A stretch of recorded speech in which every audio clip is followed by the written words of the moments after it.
Ito ang MiG-29, isang eroplanong pandigma ng Soviet na ginawa noong dekada 70.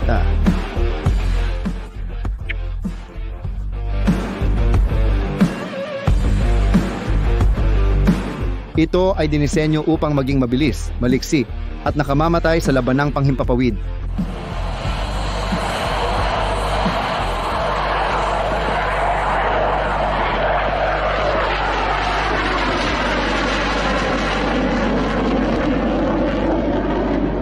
At sa ganitong aspeto, ang eroplanong ito ay mahusay sa ginagawa nito. Lumipad, lumiko, at lumaban.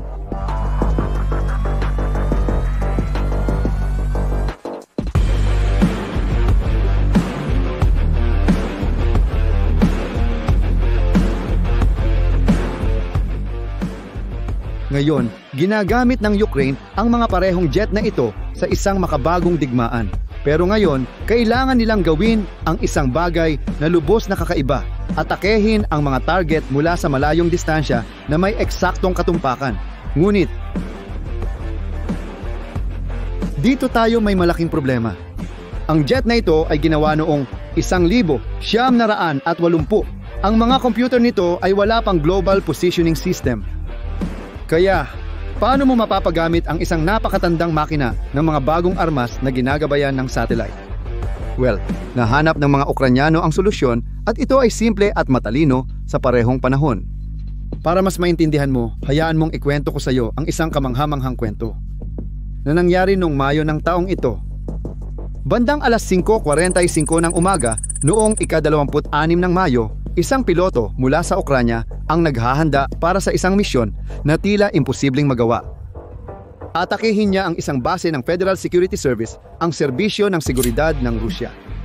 At ito ay sa mismong teritoryo ng Rusya. Ang target ay ang punong himpilan ng Serbisyo Federal ng Seguridad sa Belgorod. Tingnan mo, hindi ako tumutukoy sa basta-basta lang na imbakan o karaniwang base militar. Ang tinutukoy ko ay ang sentro ng utos ng mga serbisyo ng intelihensya ni Putin sa rehiyong iyon. Isang napakahalagang target na mahigpit na binabantayan. At dito nagsisimulang maging kapanapanabik ang ating kwento. Gagawin ng piloto ang gawaing ito gamit ang tinatawag na MiG-29 na 40 taon na ang nakalipas, na may dalang mga bombang Pranses na, sa teorya, ay hindi naman dapat gumana sa eroplanong iyon.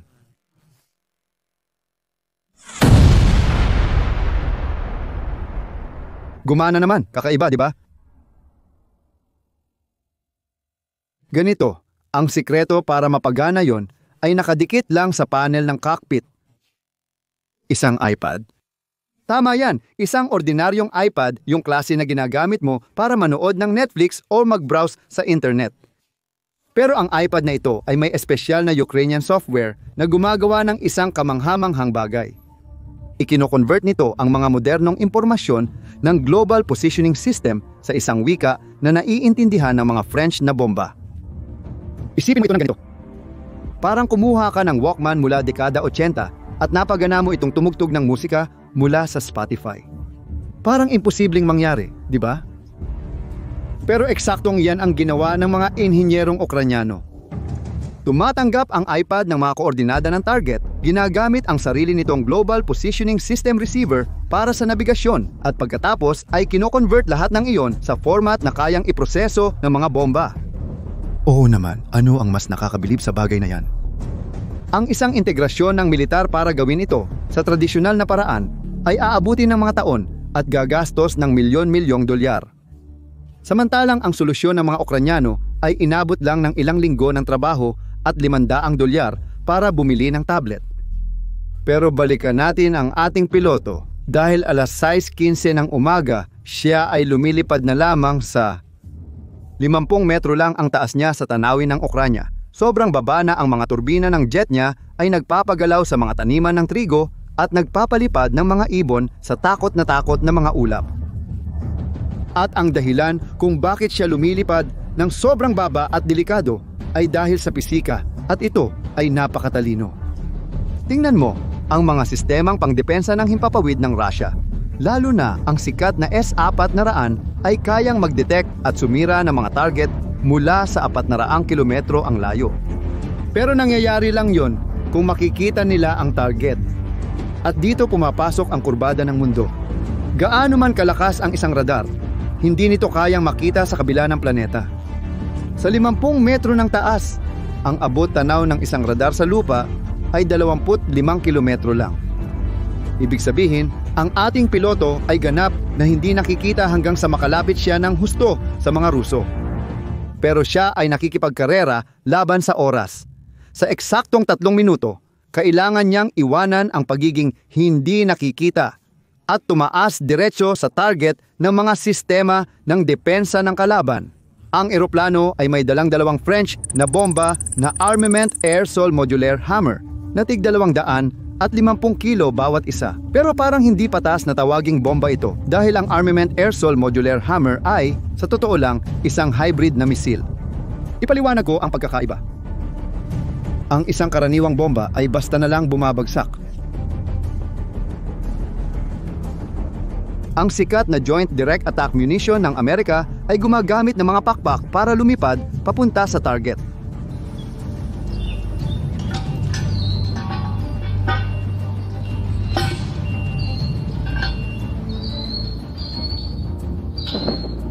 Samantalang ang air-to-surface missile ng Pransya ay may sarili nitong rocket engine.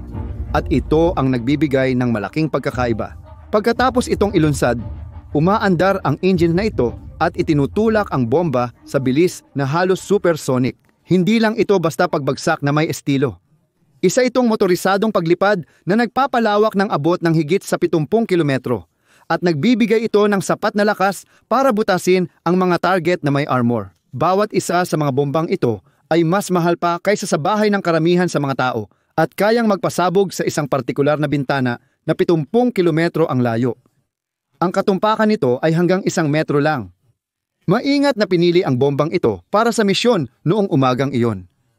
Alas 10:22 na abot ng piloto ang kritikal na punto ng misyon.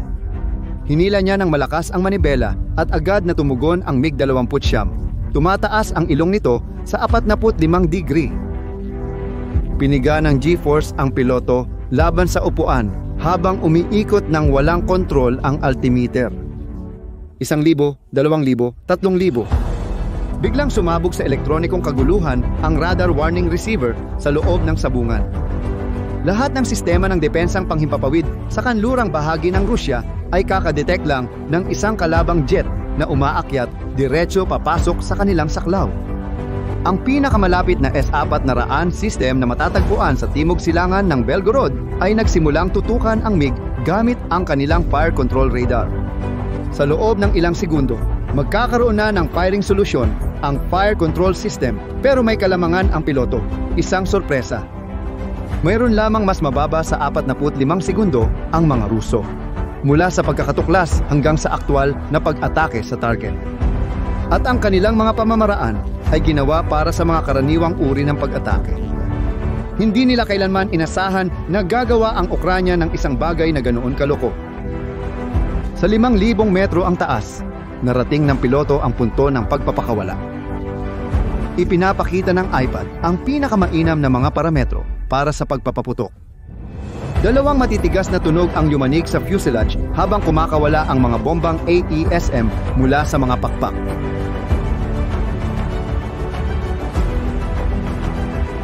Agad siyang gumulong ng pabaliktad at hinila ito ng malakas. Ginagawa ang isang maniobra na siguradong magpapahanga kahit sa inventor ng teknikang ito noong unang digmaang pandaigdig. Ang MiG-29 ay kumurba sa kalangitan.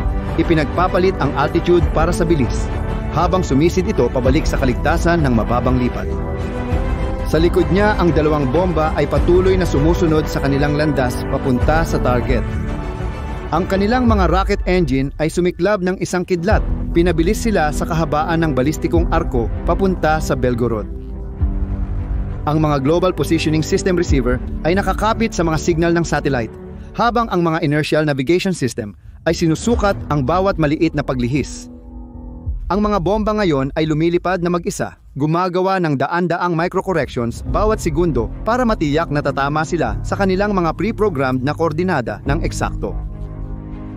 Ang maniobrang ginawa ng piloto ay may pangalan toss bombing.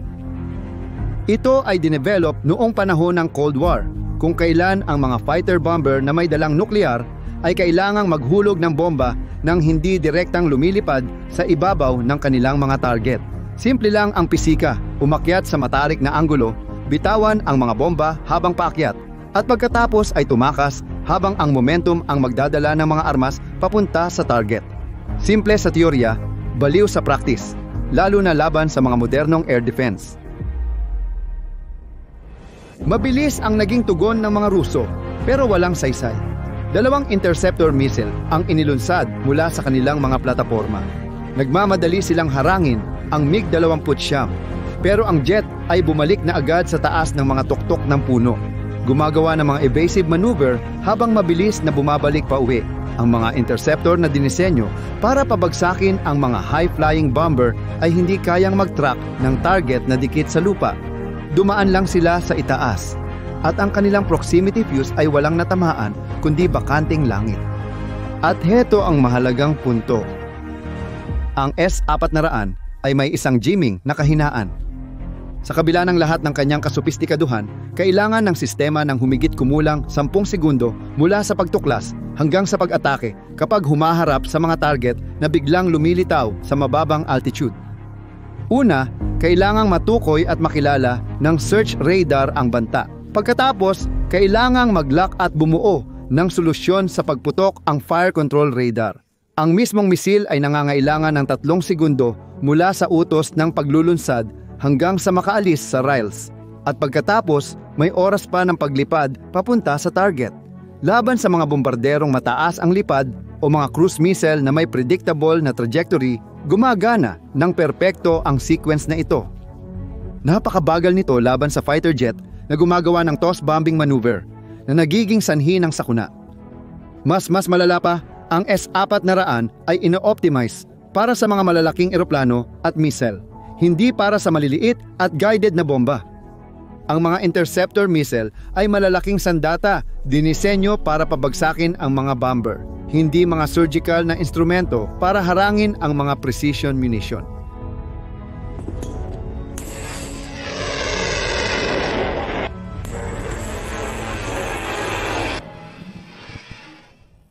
Sa loob ng wala pang 2 minuto, tatama na ang mga bomba sa target.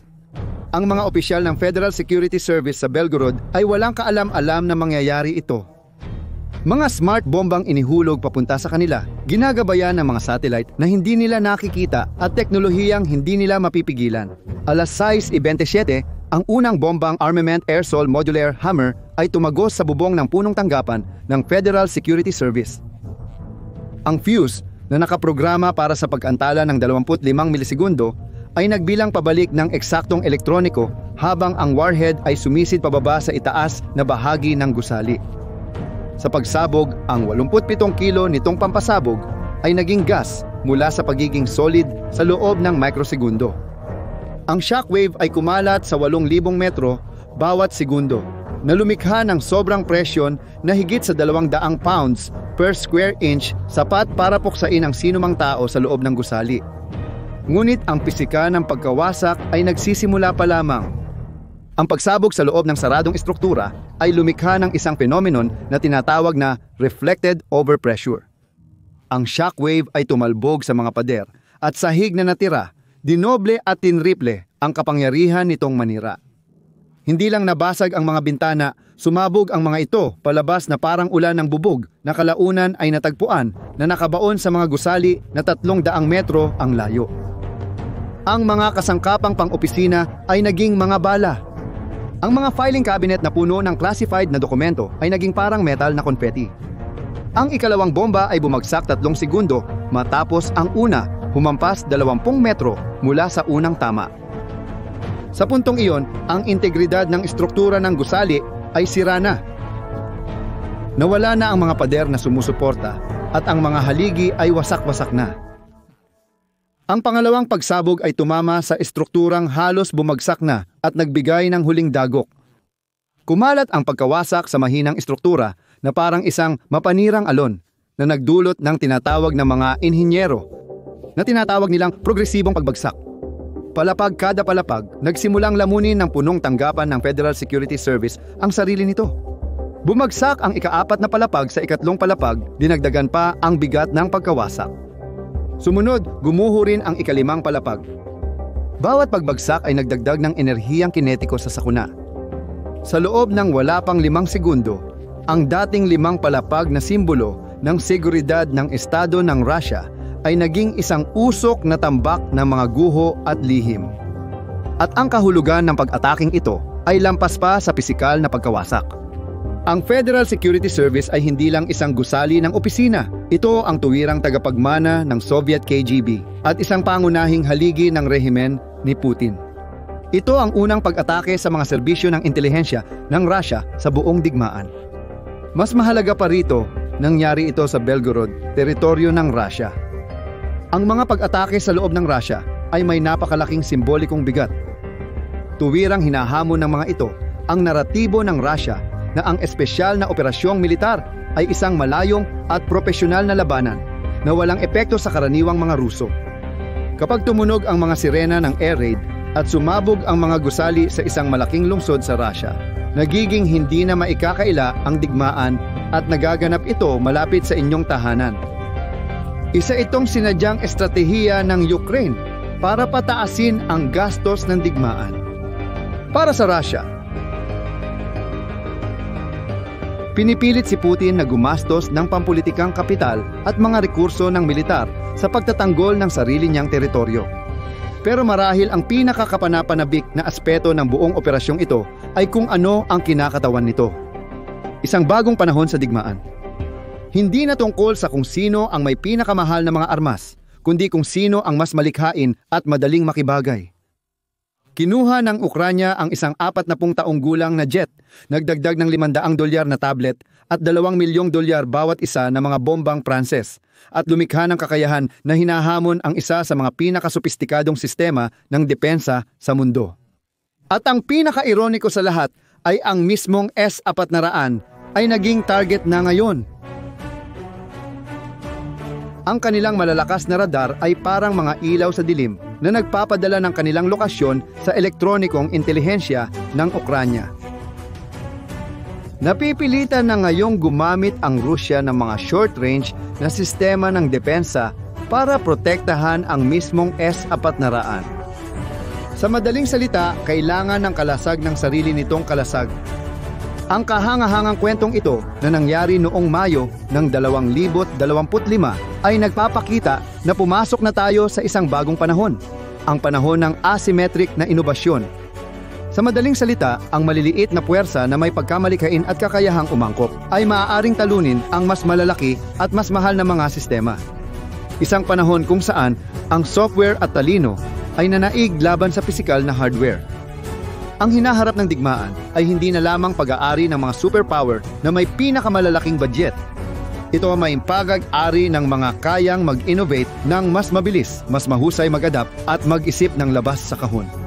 At lahat ng ito nagsimula sa isang iPad na idinikit sa dashboard ng isang MiG-29.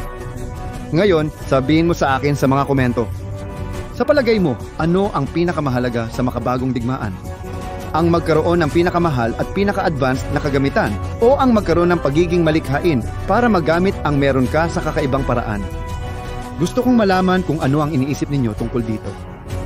Kung nagustuhan mo ang kwentong ito, huwag mong kalimutang mag-subscribe sa channel at i-share ang video sa kakilala mong mahilig sa mga kwentong militar. Hanggang sa susunod.